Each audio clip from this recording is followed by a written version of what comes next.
Si la figure du monstre a toujours existé, hein, notamment en Europe, eh bien aux États-Unis, cette question du monstre, elle a toujours été extrêmement importante. Le monstre, on le sait très bien, c'est une personnalisation, c'est une référence à l'autre dans toute sa complexité. Et si la figure du monstre, elle a toujours existé, en pop culture, elle a depuis toujours aussi été une source d'inspiration pour les autrices, les auteurs, les créatrices et les créateurs. Et à partir, je trouve, du début des années 2000, il y a une vraie bascule qui va se mettre en place, notamment du côté des séries. Et un point de bascule, le 11 septembre 2001, va, je trouve, provoquer une réapparition et un re-questionnement de la figure du monstre. Événement donc qui va faire émerger aux États-Unis à la fois une vague de racisme sans précédent et un ciblage racial. Je vous invite d'ailleurs à lire le très intéressant article de Suzanne Oboler sur le sujet. Et ça va poser du coup un questionnement aux Américains. Est-ce que le monstre, finalement, ce ne serait pas l'autre ? Qui est-il ? Est-il déjà là, au cœur de cette société américaine qui se pensait à l'abri des menaces ? Ainsi vont émerger des formes de lutte à travers la pop culture et l'arrivée d'œuvres comme Buffy contre les vampires, Supernatural ou encore Teen Wolf. Tout un tas de séries qui vont re-questionner le monstre qui sommeille en nous, le monstre qu'on cache parfois. Et au fond, toujours avec cette même proposition, hein, combattre le monstre. Si cette figure du monstre à la sauce américaine a su se transformer au fur et à mesure des années, elle s'est toujours accompagnée de questionnements autour du racisme.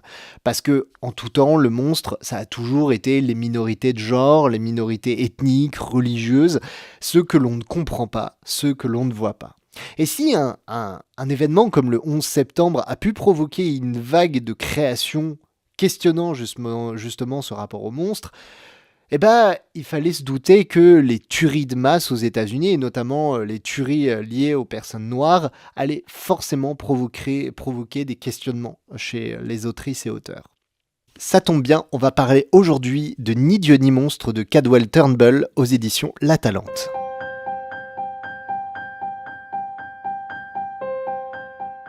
Alors l'histoire commence par un acte malheureusement beaucoup trop fréquent aux États-Unis. Un Afro-Américain est tué par balle dans une rue. La sœur de la victime, Leyna, tente de faire son deuil jusqu'au moment où elle va recevoir une cassette. Une cassette contenant les images de cette tuerie, justement, de ce meurtre. Et elle va se rendre compte que son frère est en fait un monstre.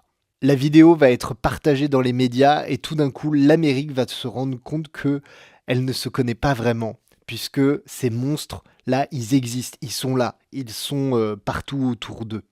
On va suivre donc le parcours de Leyna à partir de cet instant véridique, cette vidéo qui va se propager, et tout un tas d'autres personnages qu'on va suivre dans cette Amérique en proie à ce questionnement, mais qu'est-ce qu'on fait ? Est-ce qu'on accueille le monstre ou est-ce qu'on tue le monstre ? La proposition de ce premier tome, c'est de suivre un certain nombre, donc je le disais, de personnages dans leur trajectoire personnelle pendant ce basculement de société. Si au début on suit principalement Leyna, très vite la narration va s'échapper pour suivre plusieurs parcours en simultané. Ainsi, Cadwell Turnbull multiplie les points de vue pour mieux nous faire comprendre comment l'Amérique pourrait réagir au fait de vivre avec des monstres en son sein.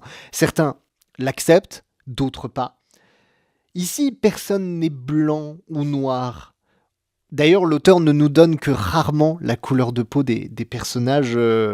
Tout est sous-entendu en fait entre les lignes. Ce qui est important justement, c'est les réactions, c'est comment les personnes réagissent, discutent entre elles, comment elles interagissent.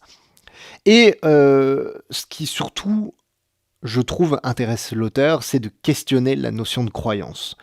Comment elle peut parfois pousser au pire. Il y a notamment une scène dans le livre autour d'une secte particulièrement glauque, avec un personnage justement qu'on va suivre tout au long du roman.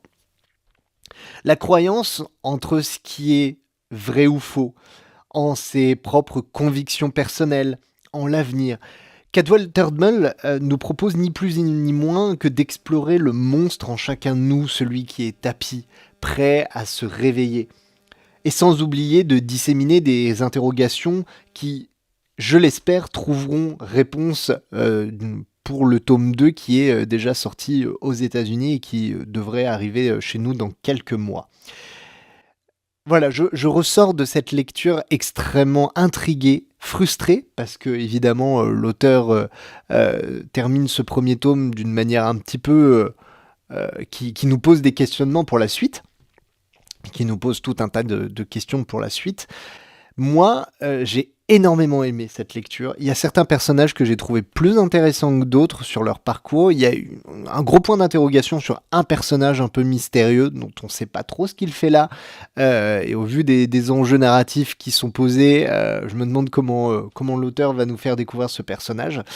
Mais en tout cas, c'est une très belle surprise, un roman extrêmement actuel qui nous parle justement du rejet de l'autre, de cette Amérique totalement incohérente entre une Amérique ouverte, que ça soit l'autre, etc., mais en régression sur tout un tas de sujets, et tellement encore raciste dans une forme de racisme profond qui reste ancré sur certaines personnes et tout. Donc voilà, si vous voulez une lecture qui parle d'actualité, qui parle justement de tout ce qui se passe en ce moment, et notamment autour des enjeux qu'il y a avec la présidentielle, Kamala Harris, Donald Trump, je vous invite vraiment à le lire. Il fait un bien fou et il pose les bonnes questions en ce moment.